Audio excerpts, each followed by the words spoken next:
श्री शिवाय नमस्तुभ्यम। हर हर महादेव। ओम नमः शिवाय। प्रिय दोस्तों, मैं मीतू शुक्ला एसपीएम ब्लॉग में आप सभी का स्वागत करती हूं। आइए जानते हैं 2023 में खरवास की शुरुआत कब से कब हो रही है। इन दिनों में कौन से ऐसे कार्य हैं जो कि नहीं करना चाहिए। तो बने रहिए मेरे साथ मेरे वीडियो में। प्लीज़ मेरे वीडियो अच्छी लगती है तो वीडियो को लाइक करेंगे, चैनल को सब्सक्राइब करेंगे, बेल आइकन को प्रेस करेंगे, जिससे मेरी वीडियो का न्यू नोटिफिकेशन सबसे पहले आप सभी के पास पहुंचे। तो दोस्तों, 2023 में खरवास कब से कब शुरू हो रही है।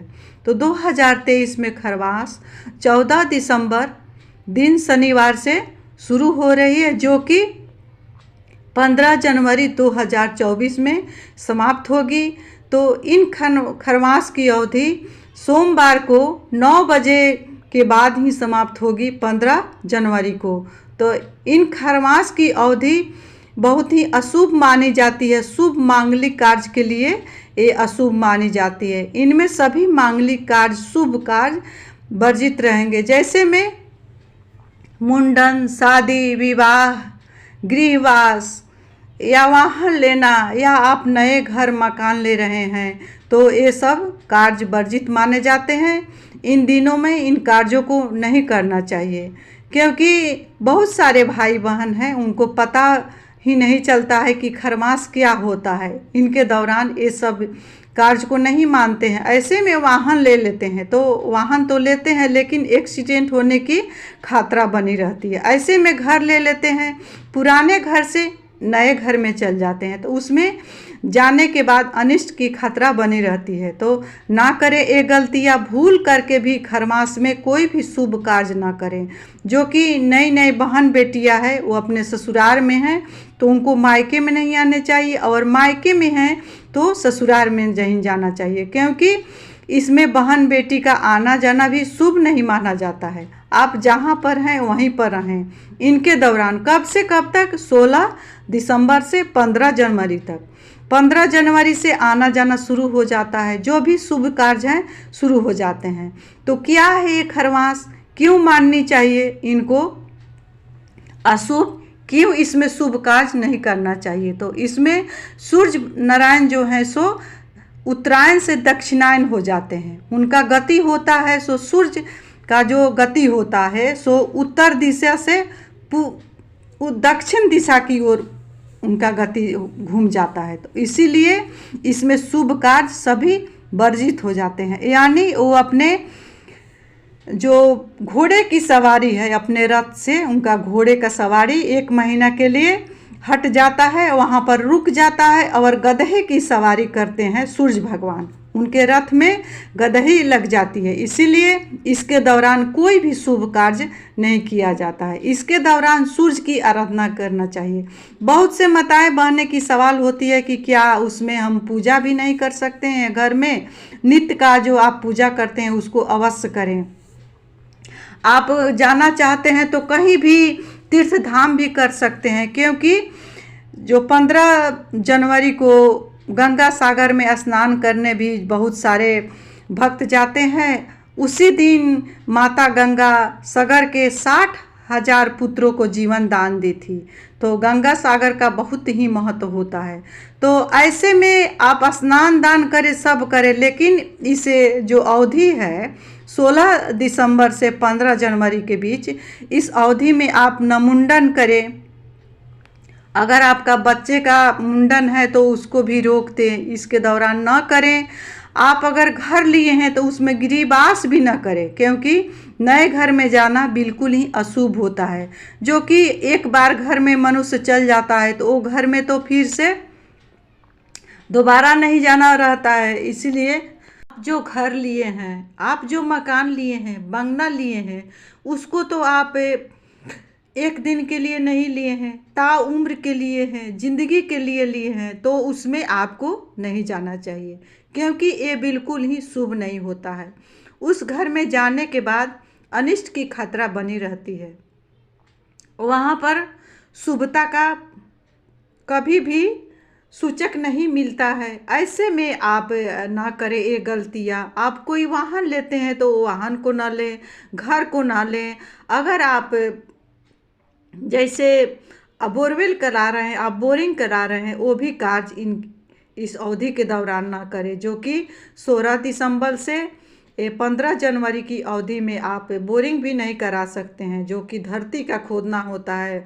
ये इनके दौरान में ये भी शुभ माना जाता है, क्योंकि ये भी कार्य शुभ माना जाता है। जो हम सब बोरिंग कराते हैं, जिससे हम रोज़ पानी पीते हैं, उसको भी इन दिनों में नहीं करना चाहिए, इसको भी अशुभ माना जाता है।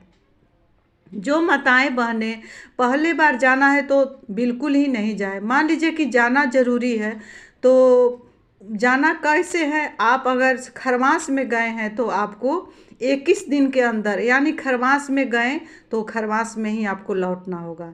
तो उस तरह से कब जाना है? जब आपको बिल्कुल ही इमरजेंसी हो, जाना ज़रूरी हो, तो उसमें जाएं तो खरवास में जाएं और खरवास में ही लौट जाएं। ये न कि खरवास में गए और खरवास के बाद लौटे, तो इसको बिल्कुल ही अशुभ माना जाता है। बहुत सारे माताएं बहनें का ये प्रश्न होता है कि क्या हम खरवास में पूजा कर सकते हैं? आप खरवास में बिल्कुल पूजा कर सकते हैं। सूर्य भगवान की नित्य प्रति आराधना करें, उनको जल दें, क्योंकि इनके दौरान सूर्य भगवान की गति धीमी हो जाती है। इसीलिए सूर्य भगवान को नित्य प्रति जल देना चाहिए, उनको धूप अगरबत्ती दिखाना चाहिए, और अपने घर में जो आप नित्य का पूजा करते हैं उसको पूजा करना चाहिए। अगर आपके कियाली में बेल वृक्ष है, शमी वृक्ष है या आंवले वृक्ष है, तुलसी माँ का पूजन करना चाहिए। इसमें कहीं मना नहीं है, क्योंकि पूजा पाठ को अपने घर में कभी नहीं छोड़ना चाहिए। जो आपका इष्ट है, आराध्य है, उनको सूतक पातक लग जाए तो बात ही अलग है। ऐसे में खरवास में, कोई भी खरवास है या मलमास है, उसमें अपने घर की पूजा को कभी नहीं छोड़ना चाहिए, क्योंकि जिसके आप भरोसे हैं उनको सबसे पहले मनाना चाहिए। दीपक जलाना चाहिए। अगर बेल वृक्ष है तो अलग अलग तरह से दीपक जला करके अपने महादेव पार्वती को मनाना चाहिए। एक खरवास के दौरान तुलसी माँ है, उनके कियारी में शाम के समय दीपक जलाना चाहिए। हर दिन अलग अलग दीपक जलाना चाहिए। शनिवार है तो सरसों तेल का, सोमवार है तो घी का दीपक जलाना चाहिए। अपने घर में जिस तरह का आप दीपक जलाते हैं उस तरह का सुगंध दीपक से आता है, तो उससे सारे जितना निगेटिविटी है आपके घर से निकल जाता है और आपके घर में लक्ष्मी का आवागमन शुरू हो जाता है। तो इस तरह से अपने खरवास के इन दिनों में आप इन अशुभ कार्यों से बचेंगे और नहीं करेंगे ऐसे कार्य। अगर जो कोई भाई माताएं बहनें भाड़े के घर में रह रही है, किराए के घर में रह रही है, उनको भी अपने किराए के घर को छोड़ करके दूसरे किराए के घर में नहीं जाना चाहिए। उनसे भी कह दीजिए, आप रिक्वेस्ट करिए, कह दीजिए कि नहीं, मुझे खरमास में नहीं जाना है, आप नए घर में आप 1 महीने के लिए रुक जाइए, मुझे रहने दीजिए। इसके बाद मैं अपने जो घर है, आपका घर है, उसको मैं खाली करूँगा या खाली करूँगी। इस तरह से मना कर दे किराएदार को, और इसके दौरान अपने घर को भी खाली नहीं करें, क्योंकि ये बिल्कुल ही अशुभ होता है। इसमें शुभ कार्य नहीं किए जाते हैं। साल में 2 बार खरवास पड़ती है, एक जो